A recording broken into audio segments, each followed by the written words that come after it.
दक्षिणी दिल्ली के सैदुलाजाब और मालवीय नगर में हुए 2 दर्दनाक हादसों के बाद दिल्ली सरकार ने अवैध इमारतों के खिलाफ सीलिंग और बुलडोजर एक्शन वाला बड़ा अभियान शुरू कर दिया है। ये कार्रवाई उन इमारतों पर की जा रही है जो बिल्डिंग बाय लॉ और लाइसेंस की शर्तों का उल्लंघन कर रही हैं। शुक्रवार को दिल्ली सरकार ने इन्फोर्समेंट ड्राइव के तहत दक्षिणी दिल्ली में अवैध रूप से बनाई गई कई इमारतों पर बुलडोजर चलाते हुए उन्हें ध्वस्त कर दिया। इसके बाद इन्हें पूरे तरीके से बंद करने के लिए सीलिंग की प्रक्रिया भी शुरू कर दी गई। निगम अधिकारियों ने बताया कि मालवीय नगर में कई होटलों को सील करने की कार्रवाई शुरू कर दी गई है। इससे पहले निगम ने 12 होटलों की पहचान की थी जो लाइसेंस के नियम का उल्लंघन करते हुए पाए गए। इन सभी ने चाय नाश्ते का निगम से लाइसेंस लिया था, लेकिन इसकी जगह वे अवैध तरीके से रेस्टोरेंट चलाते हुए पाए गए। दिल्ली नगर निगम के रोहिणी जोन के जन स्वास्थ्य विभाग ने लाइसेंसिंग नियमों का उल्लंघन कर चलाई जा रही अवैध व्यावसायिक गतिविधियों के खिलाफ एक खास प्रवर्तन अभियान चलाया। इसे लेकर कैबरे संचालन के लिए तत्काल स्वास्थ्य व्यापार लाइसेंस जारी करने पर रोक संबंधी हालिया दिशा निर्देशों के अनुपालन में विभागीय निरीक्षण टीमों ने रोहिणी सेक्टर 3 स्थित विभिन्न व्यावसायिक प्रतिष्ठानों का व्यापक निरीक्षण किया। निरीक्षण के दौरान 3 प्रतिष्ठान जरूरी अनुमति के बिना अवैध रूप से कैबरे गतिविधियों का संचालन करते हुए पाए गए। अधिकारियों के अनुसार गंभीर उल्लंघनों को संज्ञान में लेते हुए जन स्वास्थ्य विभाग ने संबंधित प्रतिष्ठानों के खिलाफ तत्काल कार्रवाई की। एमसीडी ने जन स्वास्थ्य विभाग और आबकारी विभाग के अधिकारियों ने संयुक्त रूप से प्रवर्तन अभियान चलाया। जांच और वेरिफिकेशन के दौरान 3 प्रतिष्ठानों को स्वीकृत व्यापार लाइसेंस की शर्तों से परे गतिविधियों के संचालन और निगम के नियमों के उल्लंघन के कारण सील कर दिया गया। निगम अधिकारियों ने बताया कि किसी भी प्रतिष्ठान को वैधानिक प्रावधानों का उल्लंघन कर संचालन करने की अनुमति नहीं दी जाएगी और जनहित और विधि के शासन को सुनिश्चित करने के लिए आगे भी सख्त कार्रवाई जारी रहेगी। निगम अधिकारियों के अनुसार उत्तर पूर्वी दिल्ली के करावल नगर में शुक्रवार को अवैध निर्माण के खिलाफ बुलडोजर की कार्रवाई की गई। इस दौरान कानून व्यवस्था को बनाए रखने के लिए दिल्ली पुलिस की टीमें साथ में उपस्थित रही।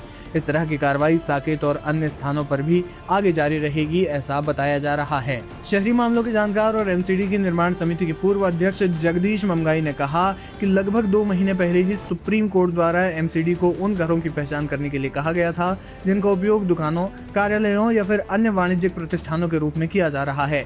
उन्होंने कहा कि अगर एमसीडी ने सुप्रीम कोर्ट के आदेश के प्रति सजगता या फिर सक्रियता दिखाई होती तो शायद सैदुलाजाब, हौजरानी और इन जगहों पर इतने लोगों की मौत नहीं होती। ममगाई ने कहा कि ये घटनाएं दोबारा ना हो, इसलिए सख्त कार्रवाई करनी आवश्यक है। जिम्मेदार जनप्रतिनिधियों, विभागीय अधिकारियों के विरुद्ध कार्रवाई के साथ दिल्ली की सभी इमारतों की स्ट्रक्चरल इंजीनियरों द्वारा जांच कराकर इमारतों को मजबूत किया जाए, उन्होंने ऐसी मांग की है। फिलहाल देखना ये होगा कि एमसीडी आगे और क्या कदम उठाती है।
बीजेपी के निर्देश पे मैक्स हॉस्पिटल के सिक्योरिटी स्टाफ ने हमें हॉस्पिटल के अंदर नहीं घुसने दिया।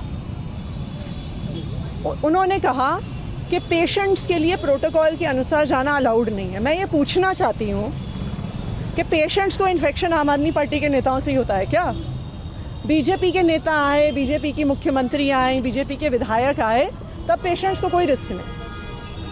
हमने उनको ये कहा कि चलिए आप हमें डॉक्टर से मिलने दीजिए, हम डॉक्टर से मिलके समझ लेंगे पेशेंट्स का क्या हाल है। वो भी नहीं करने दिया।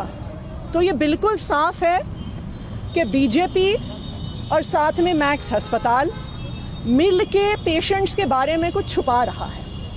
वरना ऐसी क्या बात हो गई कि जिस अस्पताल में इस अग्निकांड के पेशेंट भर्ती हैं वहाँ पे क्यों मिलने से रोका जा रहा है? क्या ऐसी सच्चाई है जिसको छुपाया जा रहा है? बीजेपी की क्रिमिनल नेग्लिजेंस से 21 लोगों की मौत हो गई। इतने सारे लोग अपनी जान के लिए जूझ रहे हैं, लेकिन सच्चाई को बीजेपी लीपापोती करके छुपा रही है। और आज मैं बीजेपी से पूछना चाहती हूं कि जो 21 मौतों का आंकड़ा है, क्या यह आंकड़ा भी सही है? क्या 21 लोगों से ज्यादा की जान जा चुकी है?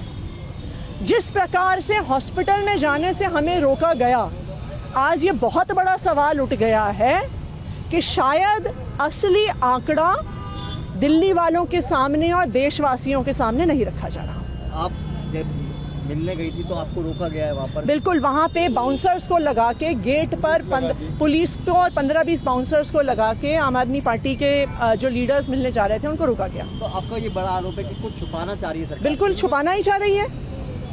अगर पेशेंट्स को बीजेपी के नेता मिल सकते हैं, लेकिन विपक्ष के नेताओं को अगर मिलने से रोका जा रहा है, डॉक्टर से भी मिलने तक रोका जा रहा है।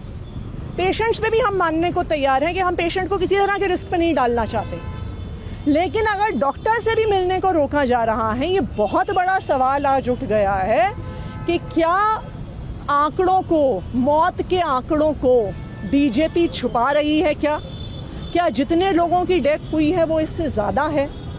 अगर ऐसा नहीं है तो फिर पेशेंट से ना मिलने देने का कोई कारण नहीं है। आप एक बड़ा सवाल उठा रहे हैं कि क्या मौत का आंकड़ा बढ़ा हुआ है जिसको छुपाया जा रहा है? बिल्कुल मैं ये सवाल उठा रही हूँ। वरना हमें डॉक्टर से भी क्यों नहीं मिलने दिया?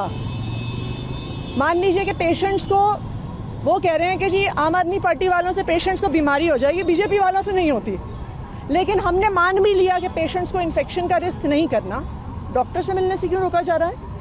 इसका मतलब कोई ना कोई ऐसी सच्चाई है जो उनको लगता है कि सामने नहीं आनी चाहिए। आशीष जी, लगातार हम रियलिटी चेक कर रहे हैं। अभी मैं पहाड़गंज गया था, वहाँ पर एक ऐसा होटल लिया जिसकी 6 की परमिशन थी, लेकिन 16 कमरे चल रहे, लेकिन वहाँ पर कुछ गुंडे आए, उन्होंने। तो ये बिल्कुल बीजेपी की मिली भगत है जिसकी वजह से हो रहा है।